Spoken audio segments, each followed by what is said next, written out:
Hi everyone, my name is Dr. Shireen. I'm a corrective care chiropractor right here in North Dallas, Frisco to be exact. And I also am trained in functional nutrition as well as I'm a detox specialist. I work with some of the world top athletes, including the USA Women's Wrestling. But what I love doing the most is working with my community right here in North Dallas. So I thought I'd drop a video, a quick one about pollen allergies and go over what are some of the things you could do naturally to help with pollen allergy and where it comes from. So pollen allergies, there's some, I'm going to go over some symptoms and some natural supports. I'm going to go over 3 strategies that will help you out. And I know that spring is here and millions of us are dealing with pollen allergy. And you know that it's the allergy season. You may have had lots of sunshine and the beautiful and enjoying this beauty of the flowering trees, but chances are some of you cannot live without sneezing, runny nose, coughing, watery eyes, and other symptoms of pollen allergy. And I have good news for you. You don't have to suffer from symptoms of pollen allergy this season. You can actually physically reduce your risk as well as symptoms. If you don't know about our workshops, they are held monthly. So you can go ahead to our website at www.harmonywellness-frisco.com. You go under the events tab and you will see our workshops that are there monthly. You could go ahead and sign up for one. So what are pollen allergies? Pollen allergies, these are caused by pollen. And pollens are these tiny egg-shaped powdery grains that are released from flowering plants. Pollens are carried by wind, by trees and other insects from one plant to another, and they're essential. They have an essential role, an essential reproductive role. This is amazing for our plants, but for some of us, when they're flying around in the air, they can actually land in our eyes, in our nose, in our lungs and skin. And if you have pollen allergies, a specific pollen can lead to a variety of allergic reactions. And of course, it depends on the timing. So spring allergies tend to be caused by trees, most commonly by oak, olive, elm, birch, ash, hickory, maple, cypress, and walnut trees. Depending on where you live, your spring allergies may already start wintertime in the southern region where trees may bloom earlier. And in the northern part of the country, you may not even notice the spring allergies until May or June. So late spring or early summer pollen allergies are typically caused by grass pollen. As with the spring allergies, your allergies may be dictated by where you live. In the late summer and fall, pollen allergies are usually caused by weed pollen. Again, these allergies may depend on your location. And the most common weed pollen allergies in North America is ragweed. There is the sagebush, pigweed, tumbleweed, which is also called the Russian thistle, and cockleburr. And in some areas of the world, some trees can pollinate in the fall as well. So not all seasonal allergies are pollen allergies. If you move across the country or you travel to other states or countries, you may notice that some allergies disappearing or new allergies appearing depending on the season and the type of plants of pollen that are in that area. So what are some symptoms of pollen allergy? It's no different than any other allergies. You're getting sneezing, runny nose, mucus drainage, sometimes sinus congestion, coughing, itchy or watery eyes, red eyes, itchy throat. You may have some wheezing, you may have some hives, some stomach aches even, and for some people it's fatigue or irritability or itchy skin. So what happens to our immune system? Physically, pollen allergies have everything to do with our immune system. When our immune system is mal-coordinated, it may result in pollen or other allergies, and this can happen from any major bodily stresses that interferes with the healthy function or natural maturity of our immune system. For example, if you've experienced any environmental challenges in early life, your body may not be able to develop a natural immune response to certain pollen or other things that may make you prone to allergic reaction. However, if you experience an immune insult later in life, it may wreak havoc in your immune system and lead to allergic reactions later in life. So a balanced immune response is a key. And one of the ways to balance your immune system is to get checked to make sure that the structure and the function of your spine is working, that it's working properly. Your brain and your nervous system actually controls your immune system. It controls your hormonal system. So when you have allergies, we really have to look to make sure that your brain and your spine is communicating at 100%, that there's nothing interfering with that communication.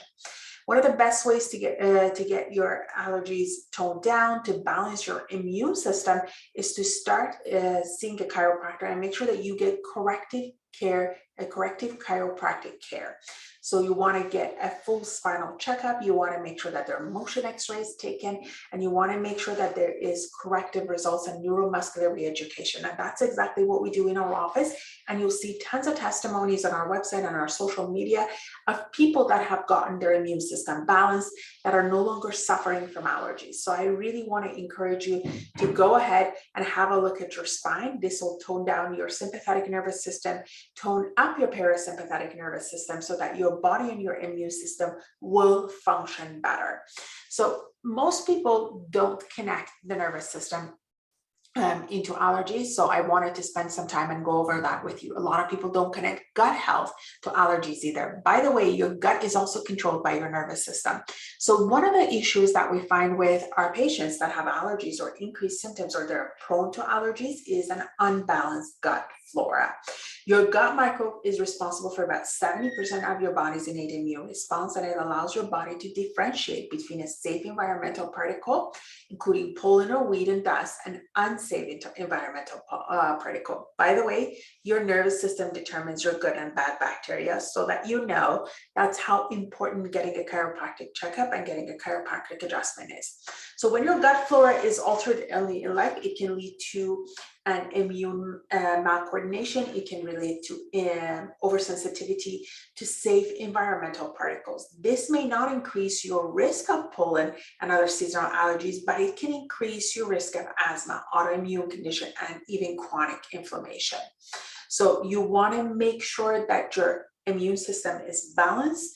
And one of the best ways to look to see how the immune system is working is to make sure to check that your nervous system is functioning at 100%. So what are some natural solutions? Well, we've talked about anti-inflammatory quite a bit. If you didn't see the video before this one, I talked quite a bit about an anti-inflammatory diet, but I want to talk to you about low histamine diet. And I'm going to go over what to eat and what not to eat. You want to be hydrated well. You want to make sure that we reduce the stress, because again, that affects how our immune system responds. We want to prioritize good sleep, because again, that helps with our immune system response. We want to improve our gut health. You want to optimize your vitamin D levels. And if you don't know how to optimize it, please go ahead. There's tons of videos on vitamin D. I think I did a 25-minute video alone on vitamin D. You could use things like quercetin and vitamin C to help with your immune system function. You could support your glutathione levels, and you could consider things like proteolytic enzymes or using stinging nettle. So when it comes to our anti-inflammatory diet, I've talked about it, but I want to consider a low histamine food. Histamine is an important neurotransmitter, and it's an immune system messenger molecule. It is essential for our body's healthy functioning. It is involved in processes involving hydrochloric acid, secretion for your digestion, triaging water reserves to key areas of the body, and the inflammatory response. And it also communicates with your brain. Histamine receptors are all over your body, include in your smooth muscles, in your skin, in your endothelial cells, in your gut, and even in your central nervous system. Histamine is essential, and it plays a very important role in our health. It is important to have enough, but not too much histamine. Histamine intolerances means that your body has too much histamine. And too much of anything is never a good thing. So under normal circumstances, our body releases a specific enzymes to break down histamine buildup. However, when we have too much histamine, our body won't be able to keep up, and it won't be able to break down all the histamine completely.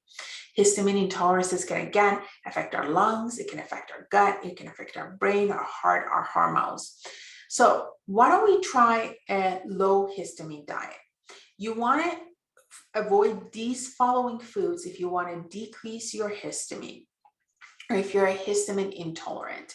So histamine-rich foods are things like fermented alcoholic beverages, fermented foods like sauerkraut, vinegar, soy sauce, kefir, yogurt, kombucha.